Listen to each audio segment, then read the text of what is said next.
Nous voulons faire de Dijon une ville engagée pour la paix, une ville qui ne détourne pas le regard, une ville qui prend position.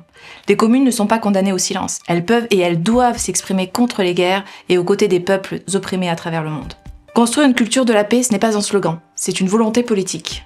C'est pourquoi il faut rappeler à tous les niveaux notre attachement au droit international qui est la seule alternative à la loi du plus fort. Avec Dijon Populaire, nous affirmons clairement notre solidarité avec les peuples opprimés, que ce soit au Venezuela, au Soudan ou encore au Yémen ou en Palestine.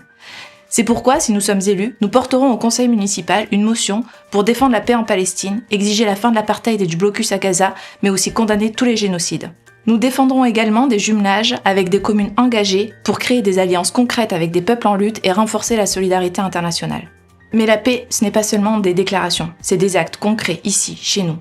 Les guerres ont des conséquences directes. Des hommes, des femmes, des enfants fuient les bombes, la misère et la persécution. Dijon doit être à la hauteur. Et nous pensons qu'une politique de répression n'est pas la solution. Elle ne résout rien et au contraire aggrave tout. C'est pourquoi nous soutenons le collectif Anticra et nous exigerons la fermeture du centre administratif où sont détenues arbitrairement des personnes ayant fui la misère et la guerre, et notamment des femmes et jusqu'à récemment encore des mineurs. Nous rejoindrons un réseau de communes solidaires pour bâtir une politique d'hospitalité respectueuse des droits humains. Choisir Dijon Populaire, c'est faire de Dijon une ville pour la paix. C'est choisir la solidarité plutôt que l'indifférence. Les 15 et 22 mars, votez Dijon Populaire.